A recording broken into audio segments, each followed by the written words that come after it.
Selain sering dihambat jenjang pendidikan dan karirnya, jadi perempuan di Indonesia sangatlah rentan dengan pelecehan seksual.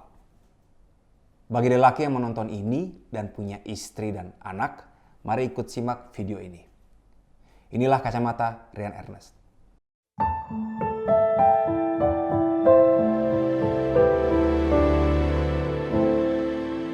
Apakah para perempuan dalam usia dewasa yang menonton acara ini pernah mendapatkan perlakuan berikut? Bercandaan bernada seksual, pertanyaan intrusif tentang kehidupan pribadi, atau kiriman pesan bernada seksual. Atau kalau kita rangkai dalam bahasa hukum, tindakan fisik atau non-fisik kepada orang lain yang berhubungan dengan bagian tubuh seseorang dan terkait hasrat seksual, sehingga mengakibatkan Anda terintimidasi, terhina, direndahkan, atau dipermalukan. Pernah nggak? Per hari ini, 20 Mei 2021, apabila seseorang melakukan itu kepada Anda, percayalah, sulit sekali melaporkan pelaku ke aparat penegak hukum. Kenapa? Karena kitab undang-undang hukum pidana atau KUHP kita belum ada aturan yang bisa menjeratnya. Memang sih ada ayat tentang perbuatan cabul di dalam KUHP. Namun tidak ada definisi resmi tentang perbuatan cabul itu. Yang ada hanyalah komentar dari penerjemah tidak resmi KUHP dari bahasa Belanda ke bahasa Indonesia. Di sana ditulis bahwa perbuatan cabul adalah segala perbuatan yang melanggar kesusilaan atau kesopanan atau perbuatan yang keji. Semuanya itu dalam lingkungan nafsu birahi kelamin. Misalnya cium-ciuman, meraba-raba anggota kemaluan, meraba-raba buah dada dan sebagainya. Itulah yang diterjemahkan. Nah, karena hanya terjemahan, jadi lingkup perbuatan cabul ini tidaklah jelas aspek hukumnya. Dan sudah sering kan kita dengar, kalaupun ada yang berani melaporkan perbuatan cabul, perkara sering tidak berlanjut. Karena tidak ada saksi lain yang melihat dan tidak ada alat bukti lain. Pelaporan seperti ini pada akhirnya akan berbenturan dengan suatu asas dalam hukum pidana. Satu saksi bukanlah saksi. Unus testis, nullus testis. Dan dalam proses pelaporan perbuatan cabul itu di kepolisian, pastilah nggak akan nyaman. Bayangkan nih, diperiksa oleh aparat laki-laki mungkin kelaminnya, ditanya-tanya hal yang membangkitkan kembali trauma tanpa pendekatan yang baik secara psikologi. Membuat Anda, korban yang sudah tidak nyaman, akan menjadi semakin nggak nyaman. Miris. Aturan di KUHP yang ada hanya tegas menjerat pelaku perkosaan. Hanya tegas menjerat pelaku perkosaan berdasarkan adanya hubungan badan secara paksa. Dan itu juga harus dibuktikan dengan laporan medis dari dokter. Itu untuk perkosaan. Tapi kembali ke topik kita. Kalau untuk pelecehan seksual, tipis harapan bisa dibela haknya. Dan itulah nggak enaknya jadi perempuan di Indonesia di tahun 2021. Pelaku pelecehan seksual tentu nggak bodoh-bodoh amat. Mereka akan berani melakukan itu kalau sedang berdua saja dengan si korban.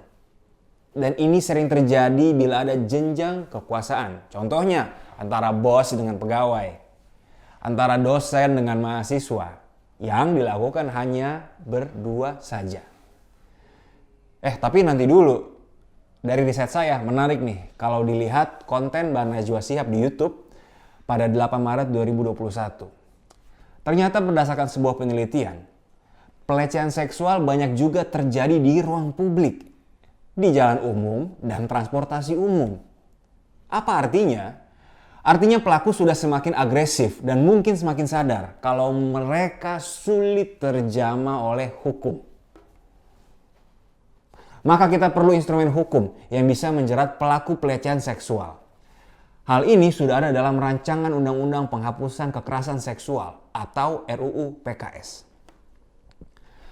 Perlakuan yang saya sebutkan pertama tadi di awal video ini, tindakan fisik atau non-fisik kepada orang lain yang berhubungan dengan bagian tubuh seseorang dan terkait hasrat seksual, sehingga mengakibatkan Anda terintimidasi, terhina, direndahkan, atau dipermalukan adalah definisi pelecehan seksual dalam naskah RUU PKS yang saya dapatkan dari situs web DPR RI.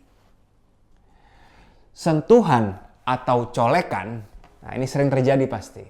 Sentuhan atau colekan pada anggota tubuh termasuk dalam tindakan fisik menurut RUU PKS. Nah, kalau ini nih, siulan, kedipan mata, memfoto secara diam-diam, atau mengintip seseorang, itu masuk tindakan non-fisik. Gimana? Kalau di antara penonton sekarang nih, ada pelaku atau calon pelaku, udah mulai keringet dingin ya? Udah nggak bisa Anda lakukan itu kalau RUU nanti disahkan. Saya doakan semoga pintu pertobatan segera datang untuk Anda. Di RUU PKS ini juga lebih pro pada korban.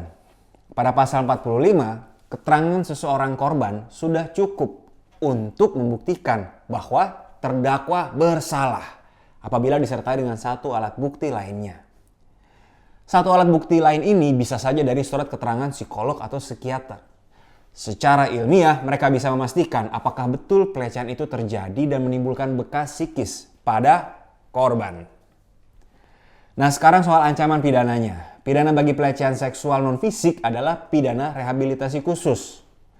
Semacam konseling dan terapi selama 1 bulan dan dapat ditambah dengan pidana kerja sosial. Lanjut, pelaku pelecehan seksual fisik terhadap perempuan dewasa dapat dipidana paling lama 3 tahun. Dan inilah nih yang bagus dan akan membuat jerah. Nih, apabila pelecehan seksual dilakukan oleh atasan, tokoh agama, tokoh adat, maka pidana adalah dari 5 sampai 10 tahun. Bila dilakukan oleh orang tua atau keluarga, misal antara paman dengan keponakan, pidananya adalah dari 5 sampai 12 tahun. Nah, itu kasus yang pasti sering terjadi tuh. Di ruang tertutup, ruang keluarga, dan antara atasan, antara tokoh agama dan tokoh masyarakat dengan para pengikutnya. Nah, kalau untuk penanganan kasusnya, bagus nih. RUU ini mengatur korban pelecehan seksual bisa lebih terbuka bercerita. Karena penyidik, jaksa dan hakim pada kasus kekerasan seksual nanti wajib pernah ikut pelatihan penanganan perkara kekerasan seksual. Jadi penonton, gak akan ada lagi tuh pertanyaan-pertanyaan seperti, kamu juga sih ngapain pakai rok? Atau, waktu dilecehkan kok diem aja kamu gak ngelawan? Enak ya? Nah, pertanyaan-pertanyaan bodoh tolol macam itu semoga akan hilang. Jadi penonton Cokro TV yang sayang dengan perempuan di Indonesia, silakan kontak anggota DPR yang Anda kenal agar segera mengesahkan RUU PKS ini yang sudah masuk dalam prolegnas prioritas. Saat ini masih dalam tahap penyusunan di dalam DPR. Untuk anggota Dewan yang mulia yang terhormat, ayo fight terus agar perempuan Indonesia tidak lagi rentan dilecehkan. Segera sahkan RUU PKS. Terakhir nih, untuk yang terhormat juga, yang mulia juga, anggota Dewan politisi di Senayan yang menahan RUU ini hanya untuk politik dangkal dan tidak bermutu. Untuk cari suara, untuk cari panggung, ingatlah doa para ratusan ribu korban pelecehan seksual dan kekerasan seksual di Indonesia yang terzolimi oleh sistem hukum kita. Kalau mau heboh-heboh rawat suara atau cari panggung, Bapak Ibu yang terhormat, mendingan pakai yang lain aja, misalnya RUU minuman alkohol. Ya, selamat memanggung. Sekian dari saya, jangan lupa like dan share video ini. Tuliskan usulan topik selanjutnya di kolom komentar. Saya Ren Ernest, terima kasih sudah menonton.